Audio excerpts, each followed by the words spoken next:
Hello, and welcome to Go Fund This, a podcast from Nerds Domain. In these episodes, we'll be talking to crowdfund project managers about their projects and what excites them. Come listen as we talk about the passion they have for their project. All right, everybody, and welcome back to Go Fund This. I'm Matt, and I'm here with James Wylder. I'm back. It's me. Of Arc Beatle Press. It's a fancy press name. Yeah. I like it. I know. I'm getting real here. I always think Blue Beetle when I hear Arc Beetle for whatever reason, and that's the vision I have of it. And I know that's not at all what you had in mind, but so we're going to talk about, you got a Kickstarter up called James Wylder, The Short Stories. Yes. And I want to talk about that, but let's talk about your last Kickstarter you were on for, because I still have notes from when we did that. You were on for The Poor Man's Iliad, which was a bunch of short stories collaborated on by, was it like a dozen, 2 dozen? 16. Writers? 16. So a bunch of writers got together and you put that out. How did that go? You guys funded. Yeah, we funded it quite well. We got off the top of my head, I think about $1,800. So it went pretty good. Right on. And is that officially out and everybody's got a hold of it? Yes, yeah. Excellent. So we sent it out to backers. There's one reward we haven't fulfilled yet, just because we ran into trouble with the printers. There was these posters that people were supposed to get. We had it was going to be done with a set of printers, and they closed. Oh. And I'm trying to find either someone to do it for the same rate that was going to be done with that same quality. Yeah. Or just, I need to, just figure something out to get it done in the same way I'd planned to. Sure. So it's nearly been complete, but we're got one lingering thing, which that happens. Yeah. Well, and it's like Kickstarter says at the bottom, what risks? And you're like, well, I've got this all covered unless something happens I have no idea about. And a printer closing will be that. That'll be the thing. So, so you've been a writer for a while, and you've put out several things. #1 sellers on Amazon for Time travel. Yes, so for time travel. For your 10,000 Dawn book, you've got a poetry book from Doctor Who. You write kind of prolifically on your own Facebook when you're gearing up for stuff. I saw a bunch of poetry going up last week before last. Yeah, I did Game of Thrones poems. Yes, so which is a good lead up for what came out this past Sunday. So, like you've been doing this for a while. You're also doing a podcast where. Tell us about Tales About the Blue Light, because I every time I know what it is, I forget. So Tales About the Blue Light is sadly on hiatus right now, just because I've had some health issues. Sure. And that required a lot of travel and work from me. So I deal with a lot of chronic pain issues. And so I have a lot of other stuff I'm working on. So I decided that needs to just go on a break. But I'm hoping to get it back once I'm got my body a little more under control. It's a show where I write short stories, in speculative fiction, so fantasy, sci-fi, and horror. Okay. And I read them, and we do little sketches and that sort of thing. And it's a lot of fun when I'm able to do it. Yeah. So it's a little bit of a lead into what you're doing now with this short story. So so the goal for this was $600, which you have met officially. I think you're right at 100% right now. Yeah, we're right on the nose.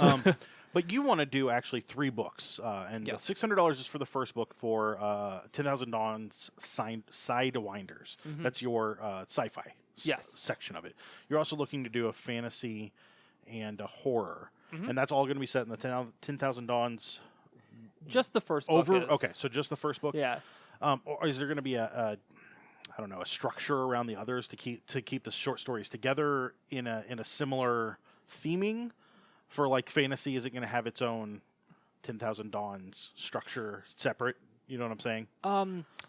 No. Okay. So the sci-fi book is all 10,000 Dawn stories. It's all set in the same universe. The stories will feature a lot of characters that overlap and intertwine between them all. But the other 2 books they've got a lot more variety to them. Okay. So they feature a lot of things I've been working on People have really liked the horror short stories I've done for Tales by the Blue Light, especially. Okay. And so a lot of those are going to be in that book.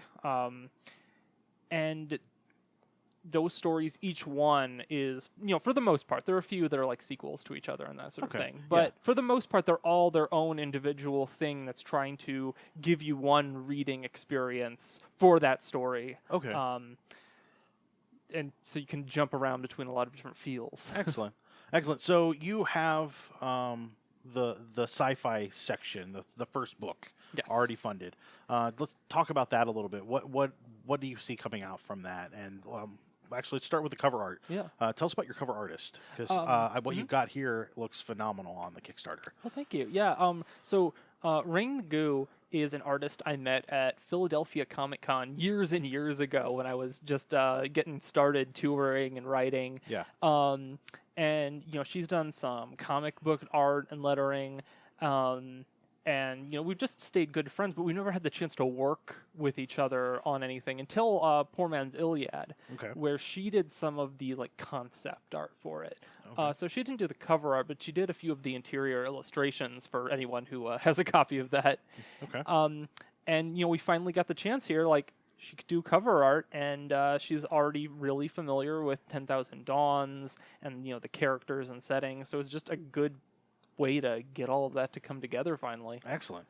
And so tell us about 10,000 Dawns, the overarching story and world of that, and how the short stories are going to fit in. So if you aren't familiar, 10,000 Dawns is a sci-fi setting in the future, about 500 years forwards, that deals with alternate realities a lot. And so these stories follow side stories from the main characters of the first 10,000 Dawns novel. Okay. Excellent. And so some of them feature characters people really liked who were just kind of side characters in the book and who it gives them, a more fleshed out backstory. Some of them are stories that take place after the first book and will be kind of set between that first one and the second novel whenever that gets done. Right.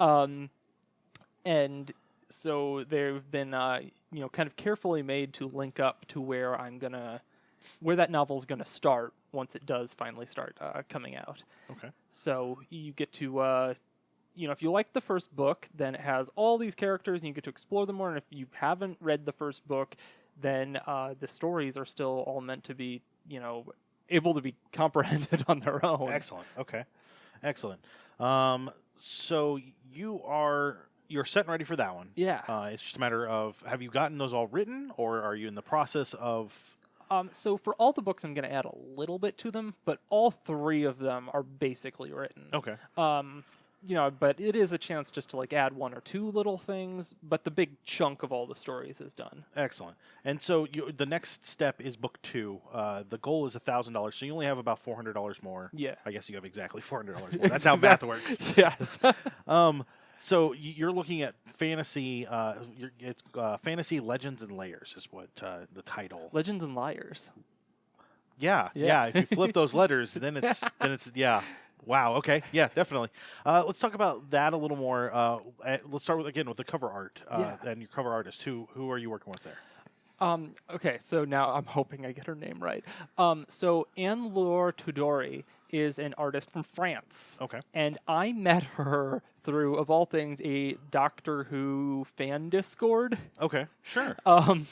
And she does a lot of amazing Doctor Who fan art, and that's kind of how I discovered it. But she's actually studying animation at French animation school. She's working on this amazing short film right now. If you look at a lot of her social media, she's posting up little clips of what they're working on with that. And so we've kind of just wanted to work together as well, of just like Ringu. And I'm really excited to get to work with someone with a very different kind of background to a lot of the other artists I've worked with, because I work with a lot of artists. I try to one thing I've really tried to do is give a lot of artists who I love the work of a chance at getting paid work out there with my book covers and illustration. Yeah, promote what you like. Yeah, absolutely. Yeah. And she's young, she's still in school, but I think she's a really promising up and coming talent, and I hope that she gets this chance to have her name on a project like this. She can put on her CV just as much as I want her beautiful art to be on my book cover. Absolutely. So since Legends and Liars isn't set within a framework like 10,000 Dawns is, tell us a little bit about I don't know, the Stranger in the Whole City, Stranger in the White City. Reading is hard for me today, I guess. Stranger in the White City. Just give us a brief overview of what that story is about. So Stranger in the White City came from me reading a lot about H.H. Holmes and the Chicago World's Fair. And this is in the fantasy book, right? Yes, this is in the fantasy book. And this story has our protagonist gets thrown magically into the past where this fair is happening, and he discovers that someone he meets at the World's Fair is going to be killed by H.H. Holmes. Okay. And as you know, this is in the fantasy book. It's not in the horror book. Right. And so I won't give it away, but there's something else going on there. Excellent. Okay. So we're going to see a bunch of stories. Do you know how many stories in each book you're going to have? I mean, you've already got it written, so you obviously do, but off the top of your head. No. Okay, that's all right. I wish I'd written this down. No, it's okay. It's okay. And then let's go ahead and move on to the third book. The third book is your horror book, Domestic Demons. Yes. I read that one correctly this time. Tell us, let's start again with the cover art. Tell us about what you got going on there. Okay, so I met Luis on, Louis, I've never actually said their names out loud. Yeah. So Louis, I think I met him on the same Doctor Who fan Discord I met Lyria on. And he is this amazing artist from Mexico. He lives in LA now. And he does just really, really crazy horror art. Some of it I couldn't actually put on a book cover, but right. But he has a real talent for drawing monsters. Yeah, this thing, yeah, this heart pokey thing that you have kind of featured here on the Kickstarter is unsettling a little bit. Which that's exactly what you want it to be. So that's excellent. So it's He lives in LA. Has he been doing this very long?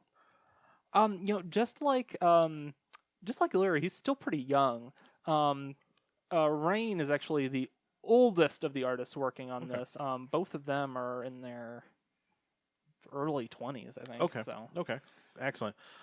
So you're going to be doing this book of horror. Tell us a little bit about McMansion Hell. I want to know about McMansion Hell. Okay, so this one actually, now that I think about it, the stories aren't linked, but Domestic Demons, the stories definitely have a stronger theme running through them. Oh yeah, absolutely. In that I really have been obsessed in my horror stories with dealing with, domestic demons. Dealing with horrors that happen a little too close to home. Okay. McMansion Hell is probably everyone's favorite story that I've written, either that or Prescription, and it is set with some people who buy a McMansion. And I've been a little fascinated with McMansions, which are those mansions people build where they just have a lot of money and way too much land, and you build this giant mansion out of prefab structures, but it's not built to be aesthetically pleasing. It's built to be as big and expansive as possible. So growing up in Elkhart, Indiana, a lot of people had McMansions. Yeah. And a lot of those McMansions just made no sense when you walk through them. There's one thing in the story which is based on a real thing from someone's house who I visited growing up, where there was just a toilet in the middle of a room or in between some cabinets, and you couldn't really use the toilet because the room was basically a room meant for recreation. and the people who had the house didn't even know what to do with it. But like when they were building it, they were just so into like, just we're going to put that there and that there. And we can have one of these that like, yeah, this room can have a toilet in it. And then what do you do with it now that you just threw it on this room and there's not a place for it? So this story takes that weirdness and jacks it up into the real strange supernatural feeling that it deserves from walking through one of those houses. Excellent. When I think about big mansions, I always think of Arrested Development, because that's kind of what they were gonna eventually build. Yeah. So you've got 3 books. You've got 1 funded. Yes. And on the way to, I mean, you've been up for 2 weeks, just at 2 weeks. Just over 2 weeks. Yeah, over 2 weeks, because we've got less than 10 days left. Yeah, you've got 8 days left. Yeah. So this will be over on the 25th. This is pretty simple. If you want one of the books on ebook, it's $5. Mm-hmm. If you want all of the books on ebook, it's $15.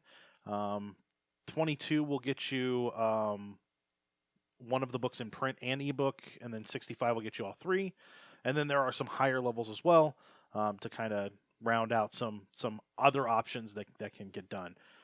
You've done Kickstarters before, so this isn't old hat, but you're not going to get, other than printers closing. Yeah, you're not going to get caught off guard by much. You know what to expect. Yeah, here. this is I think it's my 8th Kickstarter. Yeah. Yeah. I mean, don't quote me on that, but I think I've done a lot of them at this point. Been and gotten pretty familiar with what can go wrong. Absolutely. So I'm pretty, and I'm confident I'll be able to fulfill everything. Really the worst thing that will probably happen if anything goes wrong is just a delay. And I think people are pretty used to those happening with Kickstarters at this point. And you do have a lot of other options to add extras on to the pledges to get other books that you've already written. Mm-hmm. If people have missed your previous Kickstarters or just haven't picked them up yet, they can help out here by supporting that. Yes. I think this is great. Is there anything that we haven't touched on here that you wanted to hit real quick before we move on? Anything that I missed out on? I guess I'll just note that, hey, remember those posters I talked about at the beginning? Yeah. So because we're going to get those printed hopefully pretty soon, we decided to add on the option that you can get those added to this Kickstarter if you want them. Excellent. So they're there as another add-on along with the books. Yeah. Cool. No, that's great. Is there anywhere that we're going to see you in the next couple of months for convention-wise? Anywhere you're going to have a table or anything? The only convention I have currently lined up is I'll be at Wholanta down in Atlanta, Georgia at the start of May, first weekend of that. Okay. And that'll be a lot of fun, but taking it pretty light with conventions this year, until I start feeling better. No, I absolutely understand that. So we can find you on Twitter at Arc Beatle, Facebook.com/Arc Beatle Press, and then your website is James Wylder. That's with a Y. Yes. .com. I'll have a link in the show notes directly to the Kickstarter for that. If not, if you guys just want to go search for it, it's just look for James Wylder. You're on there. That's your user, and then it'll be the first one that pops up. That's kind of how I found it today when I was looking for it. So excellent. This all looks great. I'm looking forward to it. I am going to go ahead and grab probably all 3 of the ebooks because, I mean, why not? Yeah, all 3, right? Definitely check this out. I mean, you are, from what I have experienced of your writing, a very good author. Oh, thank you. I don't know that I've experienced any of your horror necessarily, but it's just a translation of one of more feelings, different feelings into what you're writing. Yeah, it was a surprise being good at horror. Yeah, I wasn't actually, horror wasn't something I was really familiar with until my girlfriend Rebecca, she really loves horror, so she encouraged me to read some, and I tried my hand at writing it, and it turned out I had more of a knack for it than I thought. So, excellent. Yeah, excellent. Well, definitely want to check this out. Otherwise, you guys have just about a week before it's up, so definitely want to get over there and check that out. And we will talk to you guys next week. And that'll do us tonight for Go Fund This, a podcast from Nerds Domain. Remember, you can email us at nerdsdomain@gmail.com or find us on facebook.com/nerdsdomain, on Twitter @nerdsdomain, or over at our site at nerdsdom.com. Be sure to sign up for the newsletter while you're there. You can head over to iTunes and give us a 5-star rating. We want to thank Jarby McCoy for our music. Don't forget, you can support us at patreon.com/nerdsdomain and check out our shirts at slashloot.com.